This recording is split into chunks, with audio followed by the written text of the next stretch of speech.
Guys, kami dari kelompok 4 ingin mempresentasikan tentang pendapatan nasional. Sebelumnya, nama saya Desina Senita Soli dan rekan saya Istihana Sumanti. Tujuan kami membuat video ini adalah untuk memenuhi salah satu tugas dari Pak Posma, dosen teori ekonomi. Ada 8 poin dari pendapatan nasional yang akan saya dan rekan saya jelaskan. Yang pertama, menjelaskan mengenai pengertian pendapatan nasional.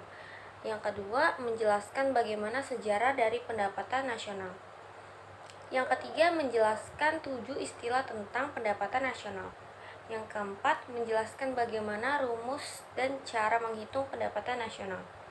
Yang kelima, menjelaskan tentang faktor-faktor dari pendapatan nasional. Yang keenam, menjelaskan tentang 4 manfaat dari pendapatan nasional. Yang ketujuh, menjelaskan mengenai perbandingan pendapatan nasional antara Indonesia dengan negara lain. Yang kedelapan, menjelaskan tentang langkah dan strategi. Pendapatan nasional adalah alat yang digunakan untuk mengukur tinggi rendahnya tingkat kehidupan atau kemakmuran dalam suatu bangsa atau negara.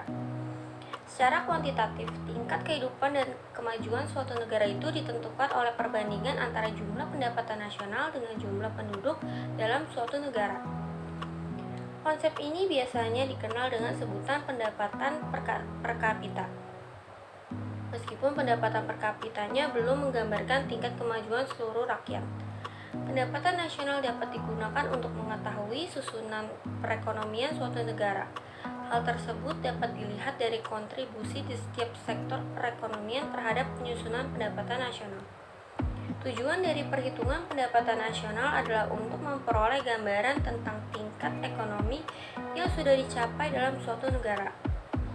Data pendapatan nasional yang sudah dicapai dapat digunakan untuk membuat perkiraan tentang perekonomian negara di masa yang akan datang.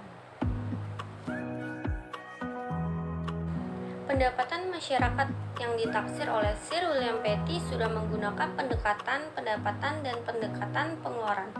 Penaksiran yang lebih sistematik dikerjakan oleh George King tahun 1696. King menambahkan nilai investasi sebagai unsur pendapatan nasional. Negara kedua yang menghitung pendapatan nasional adalah Prancis. Perhitungan pendapatan nasional dilakukan oleh Pierre Lepesand de Bois-Guilbert tahun 1690-an.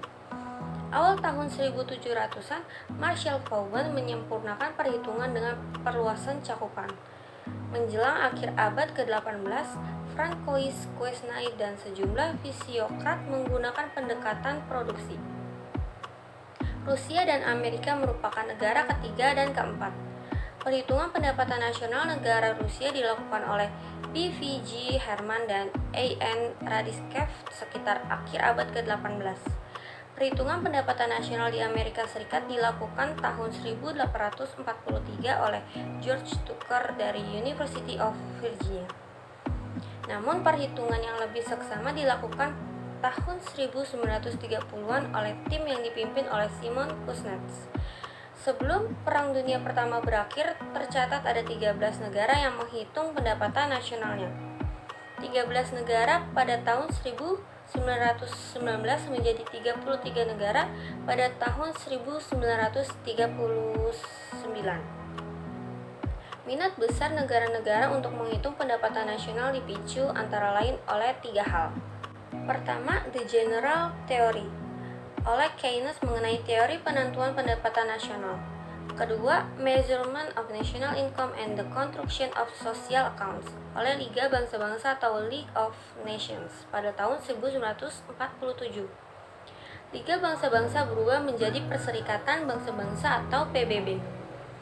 Ketiga, terbentuknya International Association for Research in Income and Wealth tahun 1947. Pada tahun 1953, PBB menerbitkan A System of National Accounts and Supporting Tables atau CNA dan dibagikan kepada negara-negara anggotanya. Konsep dari CNA diperbaiki menyesuaikan dengan perkembangan ekonomi, transaksi keuangan, dan teknologi. CNA yang sekarang digunakan adalah CNA 2008. Negara pertama yang menghitung pendapatan nasional dengan konsep produk nasional bruto adalah negara Amerika Serikat tahun 1942. Negara ini menyajikan pendapatan nasional dengan konsep produk domestik bruto tahun 1991. Sekarang ini semua negara menghitung pendapatan nasionalnya dengan konsep produk domestik bruto atau PDB sehingga kinerja ekonomi antar negara bisa dibandingkan. Perhitungan pendapatan nasional di Indonesia mengacu pada CNA 2008. Dalam menjelaskan konsep pendapatan nasional akan ditemui beberapa istilah. Istilah yang paling dominan seperti PDB, GNP, dan NNI. Kemudian ada istilah lain yang sekarang sering muncul seperti PDRB. Dan ada istilah lain yang merupakan penggambaran konsep pendapatan nasional seperti NNP, NI, dan DI. Berikut 7 konsep pendapatan nasional. Yang pertama, produk domestik bruto atau PDB. PDB adalah jumlah dari seluruh produksi barang dan jasa yang dihasilkan suatu negara selama 1 tahun, termasuk di dalamnya barang dan jasa yang dihasilkan oleh orang asing dan perusahaan asing yang beroperasi di dalam negeri, tetapi tidak termasuk hasil barang dan jasa yang dihasilkan oleh masyarakat negara tersebut yang bekerja di luar negeri, seperti TKI, TKW yang bekerja di luar negeri. Ada 9 lapangan usaha yang termasuk ke dalam PDB. Yang pertama itu ada pertanian, kemudian pertambangan, industri, listrik, air bersih dan gas, kemudian bangunan atau konstruksi, perdagangan, hotel dan restoran, pengangkutan dan komunikasi, keuangan, persewaan dan jasa, dan jasa-jasa lainnya seperti konsultan dan pengacara. Yang kedua ada produk domestik regional bruto atau PDRB. Ini adalah jumlah produk berupa barang dan jasa yang dihasilkan oleh unit-unit produksi yang ada di daerah selama 1 tahun.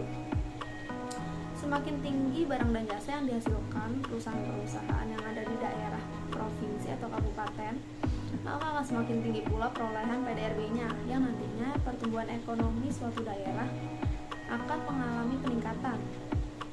Peningkatan pertumbuhan ekonomi daerah melalui peningkatan PDRB akan memacu peningkatan pertumbuhan perekonomian nasional. Yang ketiga, produk nasional bruto atau PNB.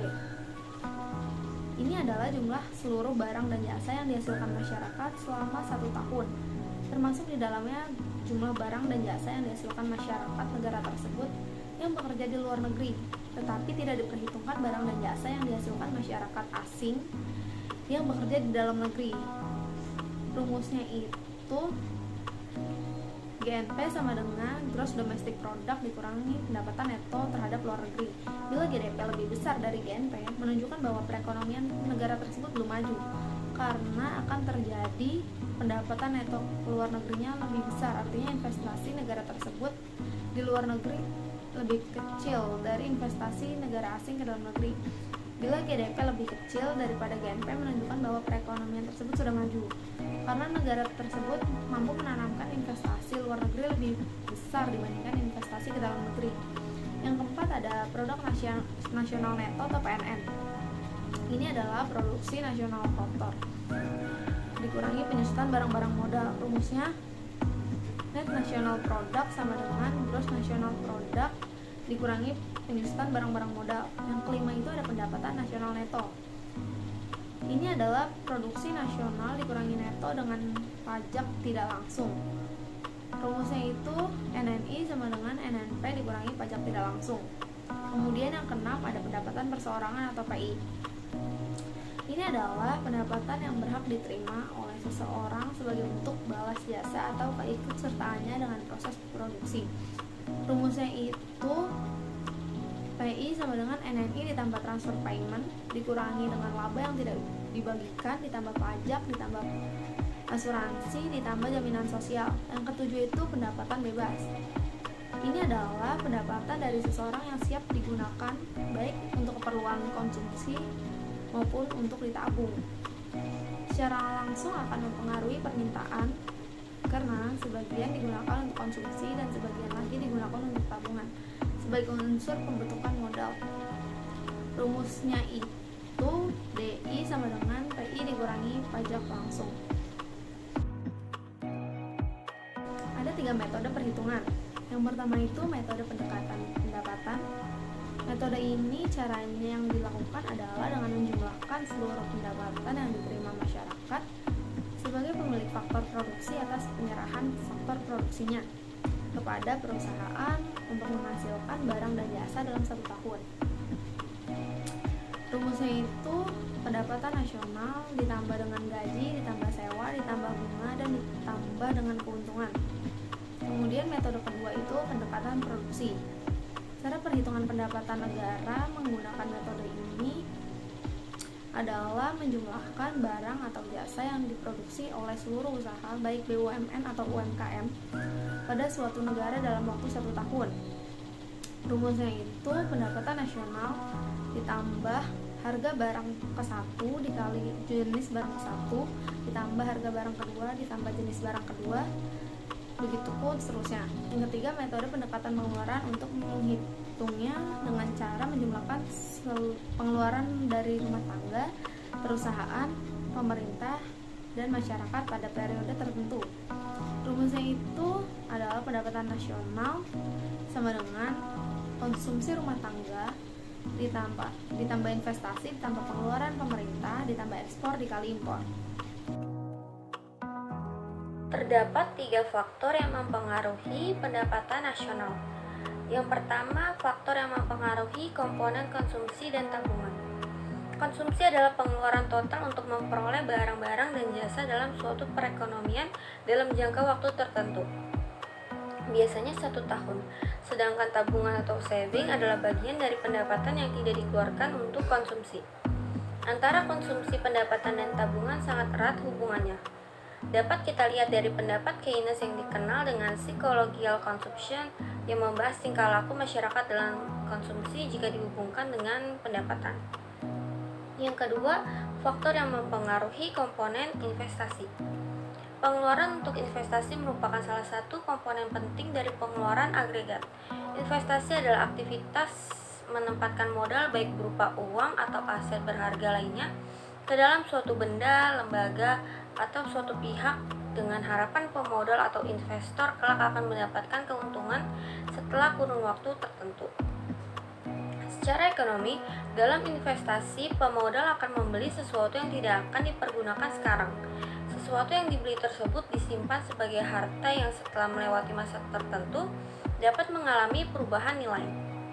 Yang ketiga, ada faktor yang mempengaruhi komponen permintaan dan penawaran agregat. Permintaan agregat menunjukkan hubungan antara keseluruhan permintaan terhadap barang-barang dan jasa sesuai dengan tingkat harga. Permintaan agregat adalah suatu daftar dari keseluruhan barang dan jasa yang akan dibeli oleh sektor-sektor ekonomi pada berbagai tingkat harga. Sedangkan penawaran agregat menunjukkan hubungan antara keseluruhan penawaran barang-barang dan jasa yang ditawarkan oleh perusahaan-perusahaan dengan tingkat harga tertentu. Jika terjadi perubahan permintaan atau penawaran agregat, maka perubahan tersebut akan menimbulkan perubahan-perubahan pada tingkat harga, tingkat pengangguran, dan tingkat kegiatan ekonomi secara keseluruhan. Pendapatan nasional memiliki 4 manfaat. Yang pertama, untuk mengetahui dan menganalisis struktur perekonomian nasional. Data pendapatan nasional dapat digunakan untuk menggolongkan apakah suatu negara merupakan negara industri, pertanian, atau negara jasa. Contohnya, berdasarkan perhitungan pendapatan nasional dapat diketahui bahwa Indonesia termasuk negara pertanian atau agraris. Yang kedua, untuk menentukan besarnya kontribusi berbagai sektor perekonomian terhadap pendapatan nasional. Misalnya, sektor pertanian, pertambangan, industri, perdagangan, jasa, dan sebagainya. Data tersebut juga digunakan untuk membandingkan kemajuan perekonomian dari waktu ke waktu, membandingkan perekonomian antar negara atau antar daerah, dan sebagai landasan perumusan kebijakan pemerintah. Yang ketiga, untuk mendapatkan informasi soal tingkat kemakmuran masyarakat. Pemerintah suatu negara lazimnya akan melakukan perhitungan pendapatan nasional. Mengetahui tingkat kemakmuran dapat membuat pemerintah negara tersebut mendapat informasi-informasi lain yang mempengaruhi tingkat ekonomi tersebut, seperti kualitas hidup masyarakat serta standar hidup yang berlaku di lingkungan masyarakat tersebut. Yang keempat, untuk membantu pemerintah melakukan evaluasi dan mengukur perubahan yang terjadi. Perhitungan pendapatan nasional juga membantu pemerintah melihat perubahan yang terjadi di negaranya, terutama di sektor ekonomi. Hasil perhitungan pendapatan nasional akan menunjukkan grafik perubahan ekonomi suatu negara dari waktu ke waktu. Itulah mengapa pemerintah bisa melihat perubahan ekonomi di negaranya dengan mudah.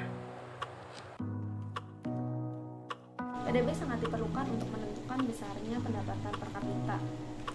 Rendahnya pendapatan per kapita pada negara yang sedang berkembang bisa disebabkan oleh beberapa hal. Yang pertama itu dari tingkat pendidikan. Tingkat pendidikan yang rendah ini berpengaruh sehingga pengetahuan yang diperoleh akan sedikit. Kemudian ada keterampilan dan kecakapan yang rendah sehingga kekurangan tenaga ahli. Modal yang dimiliki relatif sedikit, kekurangan akan sumber daya alam, kemudian kemalasan dan ketidakdisiplinan seseorang, dan yang terakhir itu sikap yang tidak mendorong untuk berproduksi. Indonesia masuk ke dalam kategori negara berkembang. Di Asia, Indonesia tertinggal jauh dibandingkan Malaysia dan Thailand. Pada tahun 2004, pendapatan per kapita Indonesia sekitar $900, sementara Malaysia sudah $3.900. Bank Indonesia mengelompokkan tinggi rendahnya pendapatan per kapita suatu negara menjadi 4 kelompok. Yang pertama itu negara berpendapatan rendah atau lower income economies. Negara ini memiliki PNB sekitar $1.045. Kemudian negara berpendapatan menengah ke bawah, lower middle income economies. Negara dengan PNB $1.046 sampai $4.045.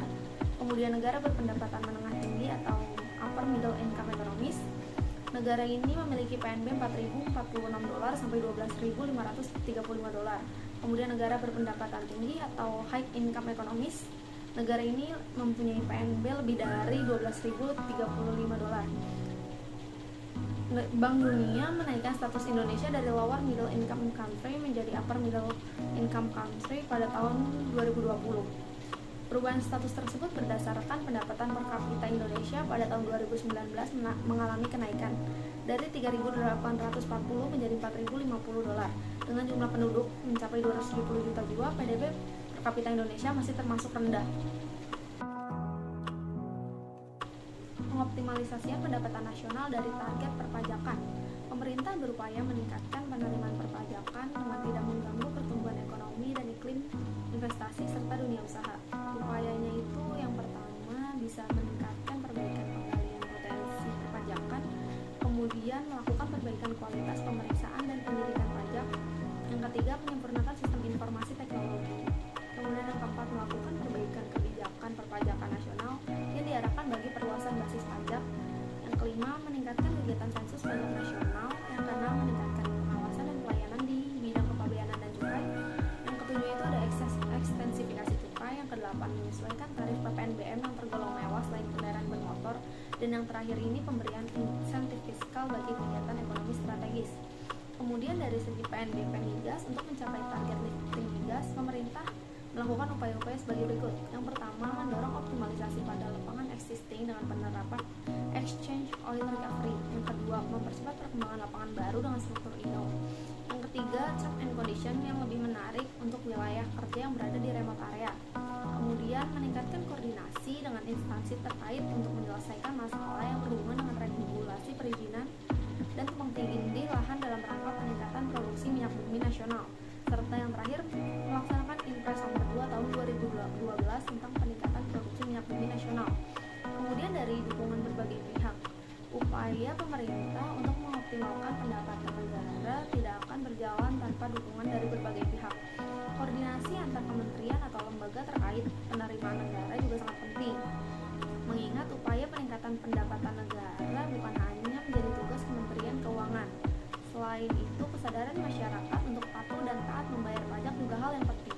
Jadi kesimpulan dari materi yang sudah kami jelaskan yaitu pendapatan nasional adalah suatu tolak ukur yang digunakan untuk memperhitungkan suatu perekonomian negara, untuk memperoleh gambaran tentang perekonomian yang sudah dicapai dan nilai pengeluaran yang diproduksi. Pendapatan nasional bisa berarti produk domestik bruto atau PDB, produk nasional bruto atau PNB, dan bisa national income atau NI. Tujuannya adalah untuk memperoleh gambaran tentang tingkat ekonomi yang sudah dicapai dalam suatu negara. yang dilakukan pertama kali oleh Sir William Petty di Inggris pada tahun 1665. Ketika itu Petty menamakannya dengan pendapatan masyarakat. Metode perhitungan pendapatan nasional dilakukan dengan 3 metode. Metode pertama, metode pendekatan pendapatan, yang kedua itu metode pendekatan produksi, dan ketiga metode pendekatan pengeluaran. Pengoptimalisasian pendapatan negara menjadi salah satu opsi yang patut untuk dilakukan dengan segera. Pendapatan negara pada periode 2007 sampai 2011 mengalami pertumbuhan rata-rata 14,4% per tahunnya. Pertumbuhan tersebut berasal dari kontribusi penerimaan PNBP, kontribusi penerimaan perpajakan, dan penerimaan hibah. Pemerintah berupaya meningkatkan penerimaan perpajakan dengan tidak mengganggu pertumbuhan ekonomi dan iklim investasi serta dunia usaha. Perlu koordinasi antar kementerian atau lembaga serta kesadaran masyarakat taat membayar pajak agar optimalisasi pendapatan negara mudah tercapai. Berikut ini sumber-sumber mengenai materi pendapatan nasional. Demikian beberapa hal yang dapat kami sampaikan mengenai materi pendapatan nasional. Semoga materi kami dapat bermanfaat. Sekian, terima kasih.